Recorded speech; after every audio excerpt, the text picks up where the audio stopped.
तीसरी एक महत्वपूर्ण बात जो इसमें समझने की है वैट में, वो ये कि हमारे देश की सरकार ने 550 वस्तुओं पर यह टैक्स लगाया है अभी ये साल। अगले साल सरकार कह रही है कि 2000 वस्तुओं पर और लगाएंगे। चिदंबरम का यह बयान है संसद में। और 2007 में 8000 और वस्तुओं पर लगाएंगे। माने 2007 तक हिंदुस्तान में 10,500 वस्तुओं पर वैट आ जाएगा। कई व्यापारी महाराज जी आज मुझे ये कहते हैं, राज भाई हमको क्या, हमारे यहां तो वैट नहीं है। जैसे ये कपड़े का धंधा करने वाले लोग हैं ना, टेक्सटाइल वाले, इस पर ये साल वैट नहीं है। तो मैं कहता हूं चिंता मत करो, 6 महीने की देर है, अभी अगला फाइनेंशियल ईयर आ रहा है तो तुम्हारे ऊपर वैट आने वाला है। तो जो लोग आज ये उम्मीद में बैठे हुए हैं कि हमारी वस्तु जो हम बेच रहे हैं उस पर वैट नहीं है, अगले साल ऐसी 2500 वस्तुओं पे कुल हो जाएगा और उसके अगले साल 10,500 वस्तुओं पर हो जाएगा। और 10,500 वस्तुओं का जो उत्पादन हमारे देश में होता है उससे कितनी वस्तु ज्यादा है कुल, तो मात्र 45 वस्तु बचेंगी जिस पर वैट नहीं होगा, बाकी सब पर वैट होगा। जो कुछ भारत में बन रहा है उसमें मात्र 45 वस्तुएं हैं जिन पर टैक्स नहीं होगा, बाकी सब पर। तो अब हम ये समझ लें कि हम ऐसी कोई वस्तु बेच रहे हैं जिस पर इस साल वैट नहीं है, अगले साल। अच्छा, एक जितना कुछ हम बेच रहे हैं अगर उस पर वैट नहीं है तो ये कल्पना मत करिए कि कभी नहीं होगा। अगले साल से और 2 साल के बाद लगभग 10,500 वस्तुओं पर वैट आ जाएगा। एक कदम आगे चलूं, वैट के बारे में एक जो सबसे महत्वपूर्ण बात है हमारे देश की सरकार से जो हमें सुनने को मिल रही है, बार बार हमको ये कहा जा रहा है, रोज टीवी में जाहिरात आता है, अखबार में बड़े बड़े जाहिरात आते हैं, रोज वित्त मंत्री का बयान आता है, उसमें 8-10 माहिती वो दे रहे हैं। पहली माहिती दे रहे हैं वैट आने के बाद भ्रष्टाचार कम हो जाएगा, एक माहिती, हाँ ट्रांसपेरेंसी बढ़ेगी, भ्रष्टाचार कम होगा। दूसरी वो माहिती दे रहे हैं कि दुनिया के 123 देशों में वैट है तो भारत में भी आएगा तो विदेश व्यापार में बहुत मदद मिलेगी। तीसरी माहिती वो दे रहे हैं कि इससे भारत के अधिकारियों की अधिकारशाही, ब्यूरोक्रेटिज्म जिसको हम कहते हैं, लाल फीताशाही, अधिकारशाही, वो बहुत कम हो जाएगी। चौथी माहिती वो हमको दे रहे हैं कि भारत सरकार का टैक्स कलेक्शन का सिस्टम बहुत आसान हो जाएगा। पांचवी माहिती दे रहे हैं व्यापारियों को बहुत सुविधा और सहूलियत हो जाएगी। छठी माहिती वो दे रहे हैं कि चूंकि पूरा सिस्टम सेल्फ असेस्ड, आपके स्वयं के द्वारा असेस किया हुआ है, इसलिए इसमें आपका महत्व ज्यादा होगा। ये चल रहा है, हाँ ठीक। ऐसी ऐसी 10 माहिती दे रहे हैं। मैं आपको एक एक करके इसकी पोल खोलना चाहता हूं। सरकार कितनी झूठ बोलती है हमसे, हमारी सरकार कितना हमसे झूठ बोलती है, उसकी एक एक माहिती मैं आपको अभी देने की कोशिश करूंगा। 2-3 माहिती मैं आपको पहले दे दूं।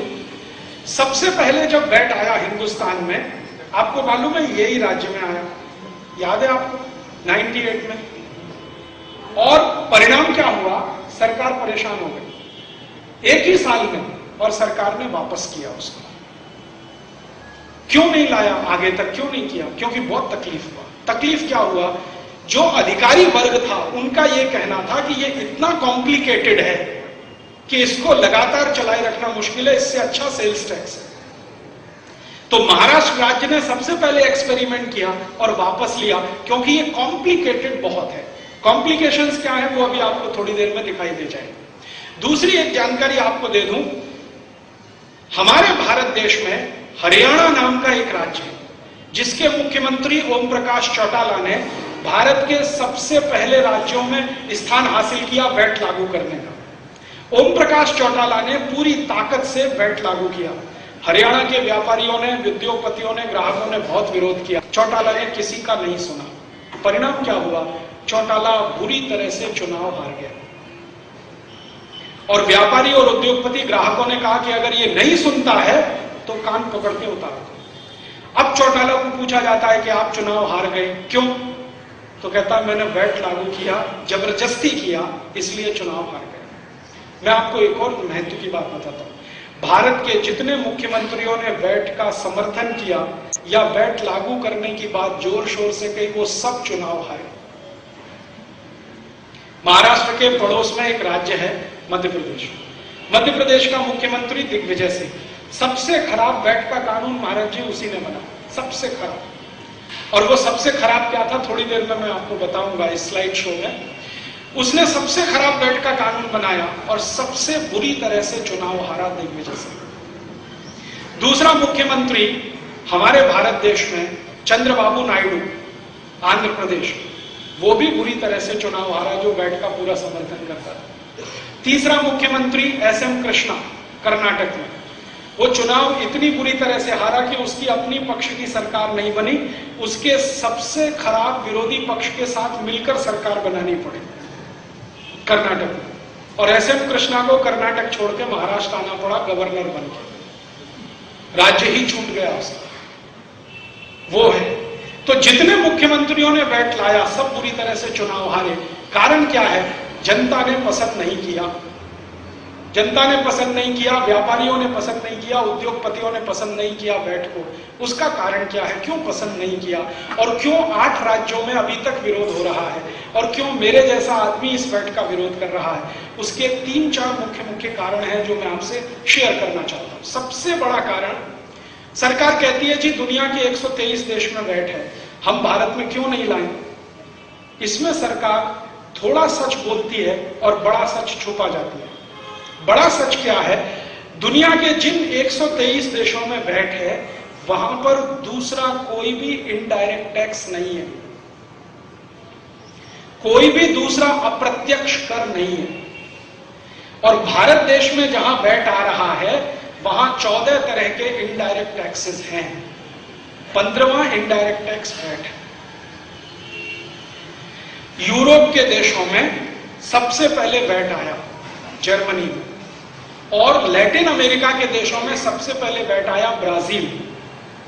ब्राजील दुनिया का पहला देश है महाराज जी जो वैट लाया, लेकिन बहुत महत्वपूर्ण है, ब्राजील की सरकार ने सारे दूसरे इनडायरेक्ट टैक्सेस खत्म किए, उसके बाद वैट लाया। और 20 साल महाराज जी ब्राजील की सरकार ने बहस किया वैट पर, संसद के अंदर संसद के बाहर। 20 साल के बाद जनता ने जो कुछ सुझाव दिए, व्यापारियों ने और उद्योगपतियों ने जैसा कहा वैसा वैट आया। तो ब्राजील ने 20 साल लगाया वैट लाने के लिए। 1960 में उनके यहां चर्चा शुरू हुई और 1980 में वैट आया। 20 साल लगा उनको अध्ययन करने के। इसी तरह जर्मनी में 12-13 साल बहस चली जर्मन संसद में, उसके बाद वैट आया। जितने भी देशों में वैट है, आपको 2 बातें महत्व की मैं बताना चाहता हूं। वहां कोई भी इनडायरेक्ट टैक्स नहीं है, सिर्फ वैट है इनडायरेक्ट टैक्स में। और 23 देश तो ऐसे हैं महाराज जी जहां डायरेक्ट टैक्स भी नहीं है, सिर्फ एक ही टैक्स है वैट। जैसे स्विट्जरलैंड एक देश है, वहां सिर्फ एक ही टैक्स है वैट, और वो इनडायरेक्ट टैक्स है। डायरेक्ट टैक्स वहां कुछ भी नहीं है, इनकम टैक्स नहीं है, कॉर्पोरेट टैक्स नहीं। लग्जमबर्ग एक दूसरा देश है जहां वैट है, बाकी दूसरा कोई टैक्स नहीं। पनामा एक तीसरा देश है जहां वैट है, बाकी कोई टैक्स नहीं। ऐसे 23 देश हैं दुनिया में जहां सिर्फ एक ही टैक्स है वैट, बाकी दूसरा कोई टैक्स नहीं है। 84 देश ऐसे हैं जहां पर 2 ही टैक्स हैं, एक वैट और एक इनकम टैक्स, बाकी कोई टैक्स नहीं। अब भारत की बात करें, भारत देश में 14 इनडायरेक्ट टैक्सेस हैं, एक डायरेक्ट टैक्स है और ऊपर से वैट। ये स्थिति हमारे देश में। तो आप कल्पना कर सकते हैं जिन देशों ने सारे इनडायरेक्ट टैक्सेस खत्म किए और वैट लाया वो सफल होने वाले हैं, क्योंकि जनता को मजा आ गया। सारे के सारे इनडायरेक्ट टैक्स चले गए, बहुत मजा आ गया, और डायरेक्ट टैक्स भी चला गया और ज्यादा मजा आ गया। अब जिन देशों में महाराज जी डायरेक्ट टैक्स नहीं है, इनकम टैक्स भी नहीं है और वैट है, उन देशों में वैट का रेट क्या है, वैट की दर क्या है और कितनी वस्तुएं हैं जिन पर वैट है। स्विट्जरलैंड की बात करता हूं। स्विट्जरलैंड दुनिया का सबसे ऐसा अद्भुत देश है जहां वैट सिर्फ 1.5% है, 1.5%, और सभी वस्तुओं पर एक जैसा है, 1.5%। माने 100 रुपए का माल बनाइए, 1 रुपए 50 पैसे टैक्स में दे दीजिए, बात खत्म हो गई। और सिंगल पॉइंट है महाराज जी, एक बार के उत्पादन पर आप 1.5 रुपए भर दीजिए 100 रुपए के माल पर, उसके बाद जिंदगी भर के लिए भूल जाइए। ना आपको बिल रखना है, ना कैश मीमो रखना है, ना बाउचर रखना है, ना परचेज रजिस्टर, ना सेल रजिस्टर, ना कोई डॉक्यूमेंट। आपने घोषित किया मैंने 100 रुपए का माल बनाया, 1.5 रुपए भर दिया, बात खत्म हो गई। अब उस माल को आप पूरे यूरोप के किसी भी देश में बेचने के लिए भेज दीजिए, कभी भी दूसरा टैक्स नहीं लगेगा। यूरोप के देशों ने क्या किया है महाराज जी, एक दूसरे के देश जहां पर वैट है वहां कस्टम ड्यूटी भी हटा दिया, कस्टम भी नहीं लेते, आयात कर भी नहीं लेते। तो इतना सरल कर दिया उन्होंने टैक्स के स्ट्रक्चर को। वहां कोई भी दूसरा टैक्स नहीं है, सिर्फ एक वैट है, और वो भी 1.5% है। दूसरे कई देश हैं वहां पर किसी में 3.5%, 4%, 6%, 7.5%, 8%, 9%, इसके आगे जाता नहीं है। कुछ सेलेक्टेड वस्तुएं हैं जिन पर 17% है, सेलेक्टेड, जिनकी संख्या 20-25 से ज्यादा नहीं है। हजारों दूसरी वस्तुओं पर बहुत कम है, और बाकी दूसरा कोई टैक्स नहीं है। ये सबसे महत्व की बात है जानने की। हिंदुस्तान में जो सबसे खराब बात हो रही है वैट में, वो ये कि दूसरे ढेर सारे टैक्सों के साथ इसको सरकार ला रही है। एक और महत्व की बात है, यूरोप के सभी देशों में वैट जो है ना वो सैन वैट है, स्टेट वैट नहीं। कहीं भी राज्य सरकार नहीं लाई, केंद्र की सरकार लाई। सैन वैट और स्टेट वैट में फर्क क्या होता है? अगर आप सैन वैट भरते हैं तो अपने माल को उस देश के किसी भी राज्य के किसी भी गांव में कभी भी ले जाके बेचिए, कोई प्रॉब्लम नहीं। लेकिन स्टेट वैट होने से प्रॉब्लम ही प्रॉब्लम, सेंट्रल का नहीं है, स्टेट का है, और स्टेट में अलग अलग कानून अगर बना दिए हैं तो तकलीफ ही तकलीफ है। तो इंटर स्टेट बिजनेस बहुत तकलीफ में आता है जब स्टेट वैट होता है, और सैन वैट होता है तो इंटर स्टेट बिजनेस बहुत सरल हो जाता है। तो दुनिया के सभी देशों में जहां वैट है वो सैन वैट है, स्टेट वैट नहीं। तीसरी एक और महत्व की बात, जहां भी देशों ने वैट लाया, दुनिया के हर एक देश में 2 नियम बना दिए उन्होंने, बहुत इंपॉर्टेंट है ये नियम। क्या बना दिया कि सरकार जो टैक्स ले रही है वो टैक्स की मालिक नहीं है। जो रेवेन्यू कलेक्शन हो रहा है टैक्स के माध्यम से, सरकार उसकी मालिक नहीं है, कस्टोडियन है। ये रूल है, उनके नियम। सरकार जितना टैक्स इकट्ठा करेगी उसकी वो मिल्कियत नहीं है, संपत्ति सरकार की नहीं है।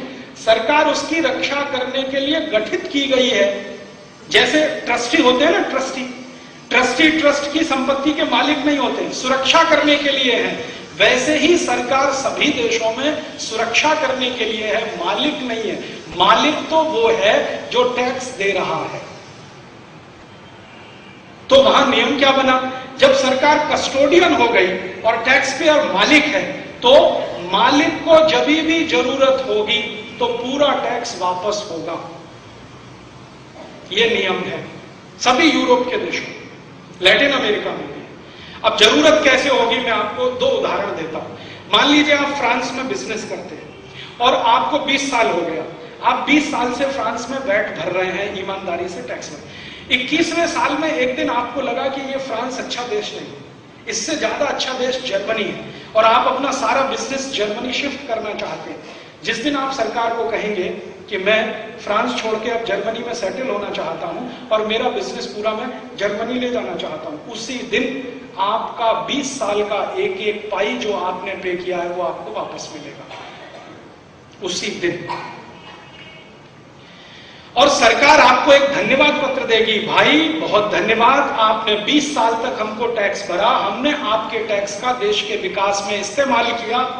हमें दुख है कि आप हमारा देश छोड़कर जा रहे हैं, इसलिए ये टैक्स का पैसा आप अपने साथ लेके जाइए, क्योंकि हम इसे नहीं रख सकते, हम इसके मालिक नहीं है, मालिक तो आप फ्रांस छोड़ के जर्मनी जाइए, जर्मनी छोड़ के बेल्जियम चले जाइए, बेल्जियम छोड़ के डेनमार्क चले जाइए, डेनमार्क छोड़ के किसी और तीसरे देश में चले जाइए। टोटल जो वैट आपने पे किया है 20 साल, 25 साल, 30 साल, 40 साल, वो एक दिन में आपको पूरा वापस हो जाएगा। आप अपना वैट वापस लेके दूसरे देश में जाइए, बिजनेस शुरू करिए। बिजनेस शुरू करने के बाद वहां पर वैट पे करिए, फिर 20 साल बाद आपका दिल उठ जाए, वो देश को छोड़कर और किसी में चले जाइए, वापस मिल जाएगा। इस तरह का नियम है सभी देशों में। और एक नियम है, मान लीजिए आपके धंधे को कोई चोट पाई गई। चोट आ गई कैसे? फ्रांस में आप धंधा करते हैं और भूकंप आ गया, धरतीकंप आया, दुकान आपकी टूट गई, फैक्ट्री डूब गई, भूचाल आया, धरतीकंप हो गया, आग लग गई, कुछ हो गया। फैक्ट्री बंद, दुकान बंद, सब धंधा बंद, वो दिन आपको आपका पूरा टैक्स वापस मिलेगा, ताकि आप नया धंधा शुरू कर सकें। और नया धंधा शुरू करने में 3 साल तक सरकार आपसे टैक्स नहीं लेगी, 3 साल बाद आपसे फिर टैक्स लिया जाएगा। ये 2 नियम है। भारत में ऐसा कोई नियम नहीं है और अगले 500 साल बनेगा उसकी कोई कल्पना नहीं। यहां तो क्या है, जितना मिले खींचे जाओ, लेते जाओ, खींचते जाओ, लेते जाओ, अपनी जेब में रखते जाओ, वापस देने का तो प्रश्न ही भारत में नहीं। तो जहां वैट है वहां के 3 नियम महत्व के हैं। एक तो सिंगल पॉइंट वैट है, दूसरा टैक्स की दर बहुत कम है, और सेन वैट है, सेंट्रल वैट है, और रिफंडेबल है, और टोटल इनडायरेक्ट टैक्सेस खत्म करके लाया हुआ। और एक इंटरेस्टिंग बात, जितने यूरोप के देशों में वैट है वहां पर वैट लेने वाला जो अधिकारी होता है उसके पास कोई जुडिशियल राइट्स नहीं होते। जुडिशियल राइट्स का मतलब क्या, मैं आपको समझाता हूं। जुडिशियल राइट का मतलब है आपको जेल भेज देने का अधिकार, जुडिशियल राइट है। आपकी संपत्ति जब्त करके बाजार में बेच देने का अधिकार, जुडिशियल राइट है। आपके बीवी बच्चों को जेल भेज देने का अधिकार, जुडिशियल राइट है। ये किसी भी अधिकारी को नहीं होता, यूरोप के किसी भी देश में और लैटिन अमेरिका के किसी देश में उनको अधिकार नहीं है, जुडिशियल राइट्स नहीं है। उनको सिर्फ ड्यूटीज है, राइट्स नहीं, कर्तव्य है। राइट्स तो टैक्स पेयर को है, कर्तव्य तो टैक्स लेने वाले को है, कलेक्टर को है। और ज्यादातर देशों में जब वैट का कमिश्नर या वैट ऑफिसर किसी व्यापारी को फोन करता है तो 1 या 2 कंडीशन में ही फोन कर सकता है, बाकी तो फोन भी नहीं कर सकता वो। कंडीशन क्या है, मान लो आपने टैक्स भरा और गलती से ज्यादा दे दिया, तब वो वैट कमिश्नर आपको फोन करेगा, सर आपका तो मैंने रिटर्न देखा है, आपने तो गलती से ज्यादा टैक्स भर दिया है, आप मुझे टाइम दीजिए, मैं आपका वापस पैसा देने आना चाहता हूं।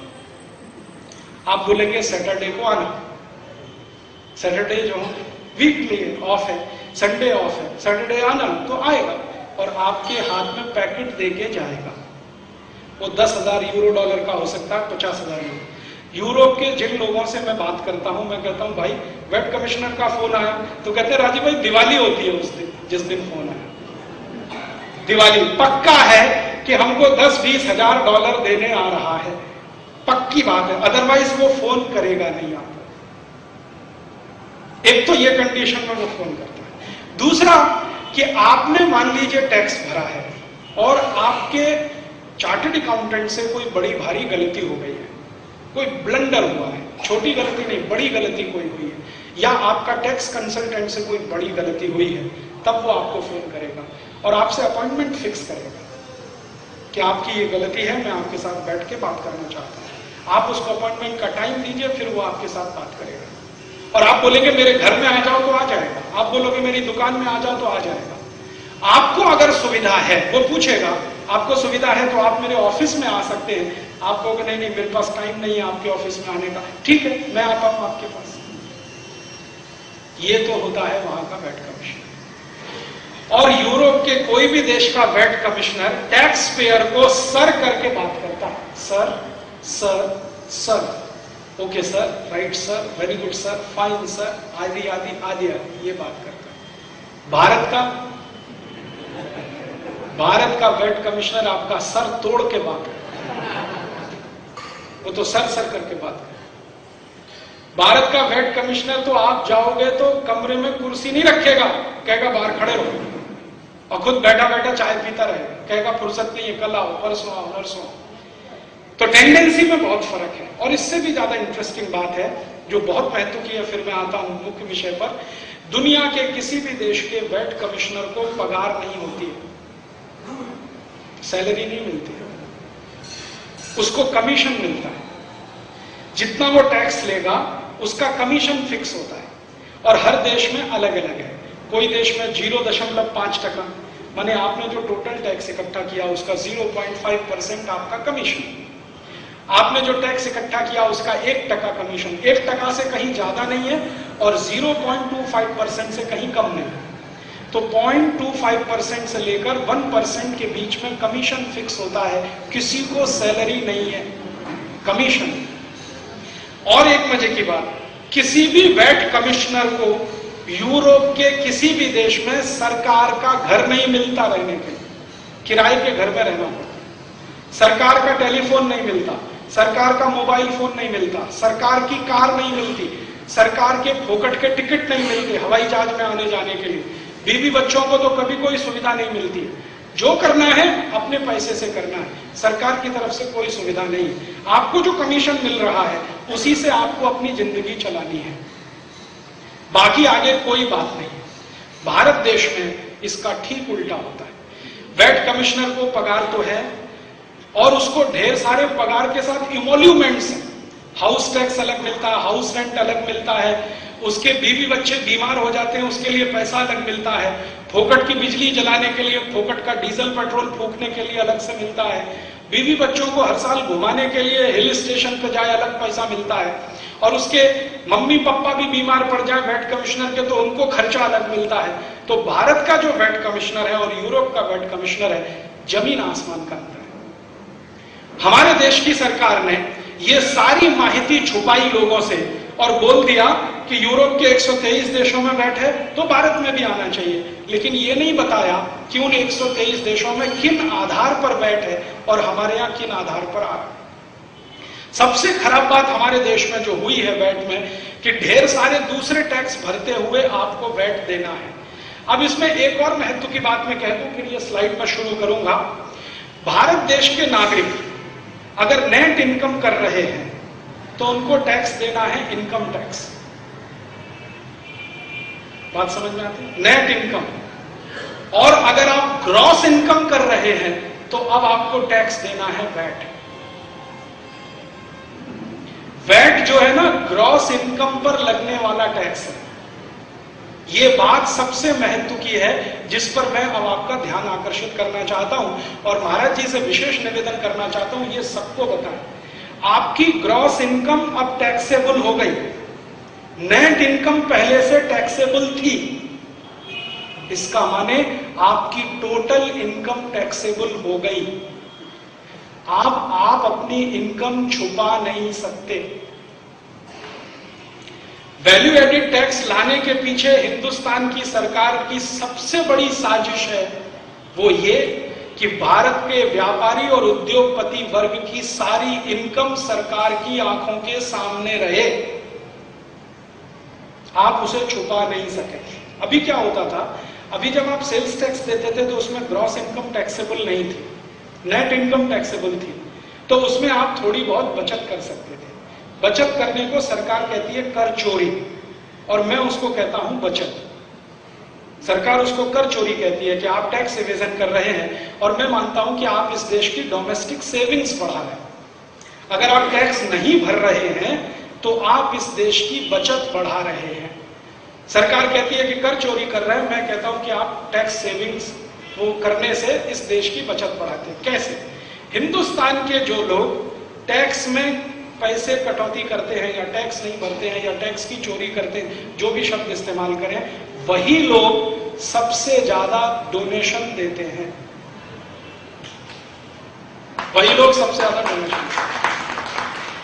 महाराज जी, मेरे बहुत दोस्त हैं जो हर साल इनकम टैक्स की चोरी करते के लिए उनके घर में 4 चार्टेड अकाउंटेंट हैं जिनको महीने का 50,000 रुपए का सैलरी देते हैं। इनकम टैक्स नहीं जाना चाहिए। मैं उनको कहता हूं भाई, तुम इतना खर्चा चार्टेड अकाउंटेंट पे करते हो और इतना दान में भी देते हो, रोज का 1 लाख रुपए का दान दे सकते हैं, इनकम टैक्स नहीं देते। रोज का 2 लाख रुपए का दान दे सकते हैं, इनकम टैक्स नहीं देते। मैं जानता हूं, मेरे बहुत अच्छे मित्र हैं जैन समाज में ही हैं जो रोज का 2 लाख रुपए दान देते हैं, 3 लाख रुपए देते हैं, 4 लाख रुपए देते हैं। साल का उनका जो टोटल डोनेशन है ना, वो मैंने दिन में डिवाइड कर दिया, तो रोज का 2 लाख, 3 लाख, 4 लाख, 5 लाख रुपए तक डोनेट करने वाले लोग इनकम टैक्स नहीं भरते। क्यों? मैंने एक दिन उनसे पूछा, उसमें से कई लोग तो मुंबई में, तब उन्होंने मुझे बहुत गंभीर बात किया और उस दिन से मैं उनको सल्यूट करता हूं, मैं उनको प्रणाम करता हूं। सरकार उनको टैक्स चोर कहती है, मैं उनको सल्यूट करता हूं। वो कहते हैं राजीव भाई, भारतीय संस्कृति में कुपात्रों को दान नहीं देते।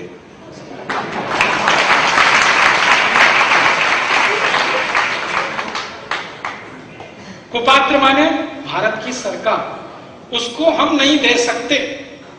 आप दान में मांगो तो घर भी खाली कर देंगे। आपको गौशाला बनानी है, हम देंगे 10 करोड़। आपको तालाब खोदना है, हम देंगे 20 करोड़। आपको गरीब बहनों की शादी करनी है, गरीब बेटियों की, हम देंगे 50 करोड़। कोई भी काम के लिए दरवाजा खुला है, इनकम टैक्स नहीं देंगे। और उसमें से एक तो मेरे ऐसे अजीज मित्र हैं, वो कहते हैं अगर कुपात्रों को दान दिया तो नरक में जाना पड़ता है, हम नरक में नहीं जाना चाहते। अर्थात बात बिल्कुल सीधी सीधी है कि सरकार के टैक्स के पैसे को चोरी करके वो दान में देते हैं। और इसका अर्थ क्या हुआ? इसका अर्थ ये हुआ कि भारत देश में जो पैसा टैक्स से बचाया जाता है उसी से दान का काम चलता है। इसका अर्थ ये हुआ कि जो पैसा टैक्स से बचता है वही मंदिरों में काम आता है, वही समाज के काम में लगता है। वो जीव दया के काम में लगे, मंदिर के काम में लगे, मठ के काम में लगे, किसी दूसरे सामाजिक काम में लगे, ये वही पैसा है जो टैक्स से आपने बचा लिया। अब सरकार क्या कह रही है कि आपके पास टैक्स से कोई पैसा बचने ना पाए।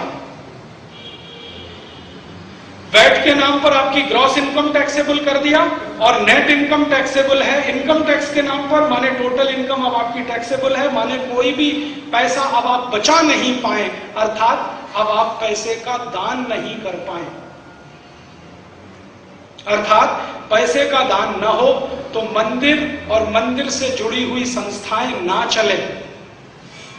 अर्थात मंदिर और मंदिर से जुड़ी संस्थाएं ना चले तो धर्म का काम बंद हो। अर्थात आप सब ईसाई बनने के लिए तैयार हो जाए। यह है असली मकसद वैट का। और मैं आपको दिखाऊंगा इस स्लाइड में। भारत सरकार ने इतनी बड़ी साजिश किया है जिसकी कल्पना आप नहीं कर सकते। यह वैट का ड्राफ्ट आया, आपको मैं एक जानकारी देता हूं। यह वैट का ड्राफ्ट आया तो सबसे पहले ड्राफ्ट को बनाने वाली जो कमेटी असीम दास गुप्ता, मैंने उनको एक प्रश्न पूछा था। इस ड्राफ्ट में एक स्लाइड आपको दिखाऊंगा, ये प्रोविजन कैसे आया। महाराज जी इसमें एक स्लाइड है, वो आपको तो शायद दिखाई नहीं देगी, लेकिन हाँ वो स्लाइड ये है कि जितने इंटरनेशनल ऑर्गेनाइजेशन भारत में काम करते हैं वो सब टैक्स फ्री है, उनको वैट नहीं। All international organisations are VAT free. 22 राज्यों ने कानून बनाया वैट का। सभी राज्यों के कानून में इंटरनेशनल ऑर्गेनाइजेशंस को वैट फ्री रखा है। अब ये इंटरनेशनल ऑर्गेनाइजेशन कौन है? जितने भी चर्च ऑर्गेनाइजेशन है, सभी इंटरनेशनल ऑर्गेनाइजेशन, वो सभी वैट फ्री हैं। और जितने हिंदू धर्म के मठ मंदिर हैं वो सभी अब वैट में आ गए हैं। और ये परिवर्तन किस दिन आया? जिस दिन मनमोहन सिंह इस देश का प्रधानमंत्री बना,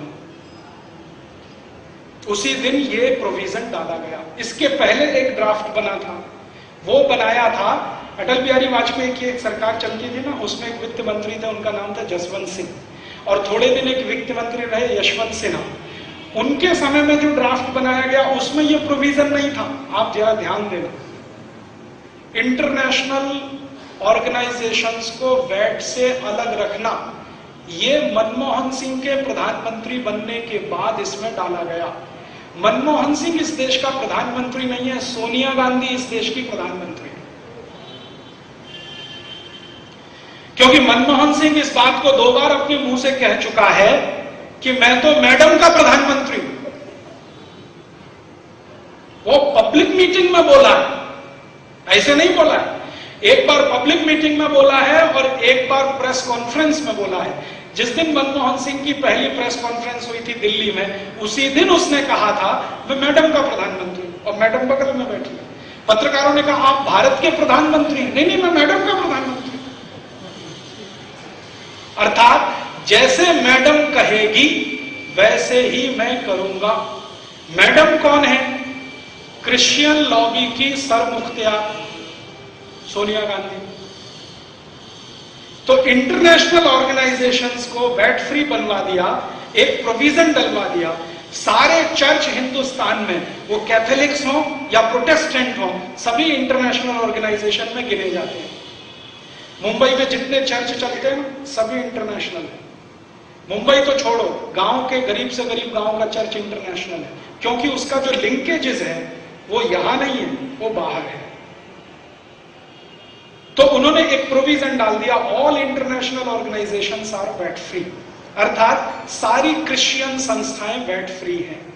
ठीक है। अब दूसरा, मुस्लिम ऑर्गेनाइजेशन। बहुत सारे मुस्लिम ऑर्गेनाइजेशन हिंदुस्तान में हैं जो इंटरनेशनल ऑर्गेनाइजेशन, क्योंकि वो जुड़े हुए हैं गल्फ कंट्रीज के साथ।